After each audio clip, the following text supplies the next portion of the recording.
Welcome back to All This Math. Today we're doing some more multiplication. Today we're going to be multiplying a fraction by a binomial, which includes one variable. Before I get into that, I'm wearing my Teaching Black History Conference t-shirt from the 5th Annual Teaching Black History Conference t-shirt held up, sponsored by SUNY Buffalo and put together by Dr. LeGarrette King and his staff up there. I want to thank that brother for allowing me to present on hystematics, which is a framework that I've been developing and working on over the last few years. And you'll see a lot of hystematics in these YouTube videos in real time. And hystematics, generally speaking, is just teaching history through the use of mathematics and also teaching mathematics through the use of history, right? It gets a lot more specific than that, but that's the general gist of it. You know what I mean? So, and I kind of like this t-shirt actually. Yeah, this t-shirt's kind of cool. But anyway, let's get into this.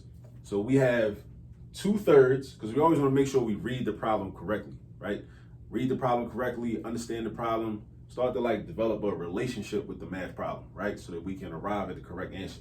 So we have 2/3, which is a fraction, multiplied by the quantity. Now, whenever we have an expression inside parentheses, we refer to that as a quantity. That's what we do. We call that a quantity or an amount, right? A specified amount. So 2/3 times the quantity of b minus 6. And we don't know what b represents, and we don't need to know what b represents because we're not solving anything. We're only multiplying. We're not solving. I know a lot of people see math and see math problems and they think automatically whenever you're doing a math problem, you're solving something. It's not always the case. We're not always solving something. Like in this case, we're only multiplying, right? So we're going to multiply 2/3 by b minus 6. Now we're going to use what's called the distributive property, which enables us to distribute or multiply whatever is outside the parentheses by everything that's inside the parentheses. So that means the 2/3 is going to get multiplied by the b, and the 2/3 is going to get multiplied by the -6. Now, b is a variable which has an invisible coefficient of 1 in front of it. So really, we're just going to do 2/3 times the invisible 1 to give us 2/3. So that means we have 2/3 b, right? So instead of having a whole b, a whole 1b, now we got 2/3 of a b, right? So we have a fraction of a b. So we can write it like this: 2/3 with the b right next to it, kind of like level with the fraction bar. 2/3 b, that's what that looks like. If you want to, you could put b in the numerator and make it part of the numerator, and then you'd have 2b over 3. You could write it like that if you wanted to, right? That's an option. In math, we have a lot of options, but you're perfectly fine just writing it like this, with the b kind of adjacent to or right next to the fraction bar right there. So 2/3 b. Okay, now we still have to, wait, let me show you this. This is what I just did. So I'd like to draw a line to show what got multiplied by what. Now I'm about to multiply the 2/3 also by the -6, because you always must make sure that you don't forget to multiply the outside number by everything inside the parentheses. Multiply by everything inside the parentheses. Not just the first thing, not just the first two things if it's more than two things, but everything inside the parentheses. So now we're doing 2/3 times 6. Well, really times -6. So that means we're going to end up with a negative product, right? But 2/3 times 6. Let's think about what that means. That's like saying 2/3 of 6, because we know that when we deal with word problems, when we see the word of, that indicates that we're doing multiplication, right? So 2/3 of 6.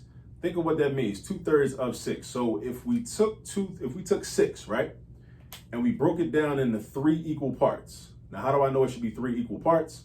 Because my denominator from 2/3 is a 3. The denominator tells you how many equal parts you have out of a number, right? So in this case, if I'm trying to find 2/3 of 6, I'm gonna take the 6, break it down into 3 equal parts. If I break 6 into 3 equal parts, each part is worth 2. So I got 2, 2, and 2, right? So I got 3 equal parts. Each part is worth 2, or 2 units. But then my numerator is a 2. So that means I'm concerned about, or I'm focused on 2 of those parts. So I take one of the 2's and another one of the 2's. Put them together, I got 4, right? That's why 2/3 of 6 is 4. That's why it is. That's conceptual, right? That's conceptual. And I want anybody watching this channel to not only develop a procedural understanding, meaning you know the steps, how to solve the problem. Step number 1, step number 2, step number 3. I want you to know all that. I want you to have that memorized eventually for whatever type of problem it is. but I also want you to understand the concept of why those steps even work and why those steps even make sense. Because a lot of times, this is what happened.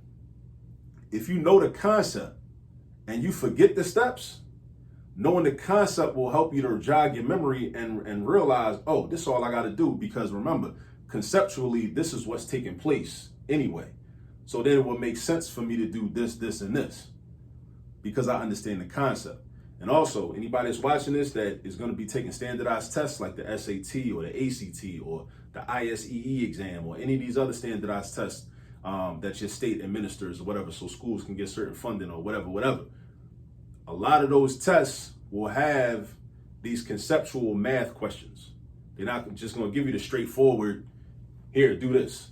No, it's going to go roundabout and try to confuse you and try to trick you. But if you know the concept, you should be fine when you run into those questions.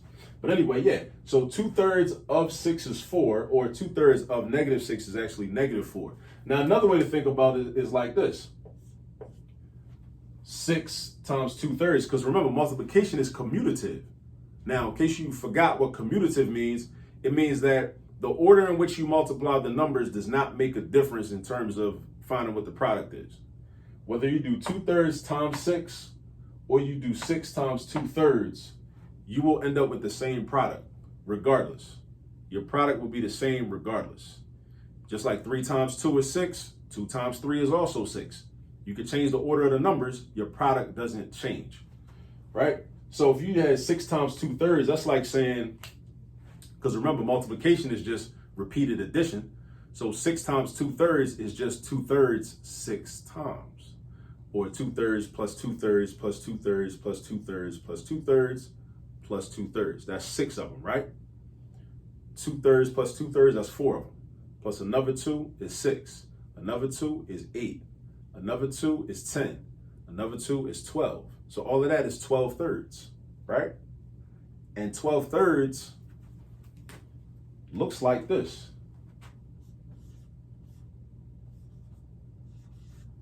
That's 12/3. That's the fraction 12/3, right? But remember, a fraction is just a division problem. That's all it is. A fraction is just a division problem. So really what it is too, another way to look at it or think about it is, this is just saying 12 divided by 3.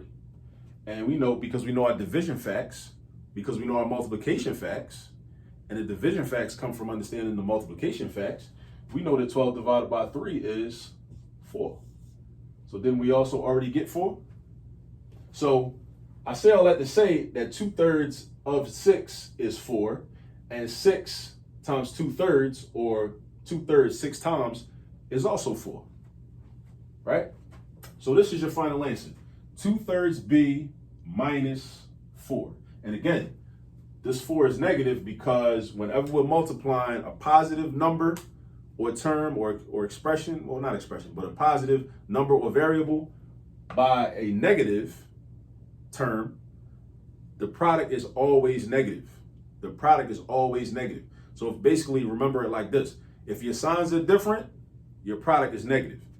If your signs are the same, your product is positive.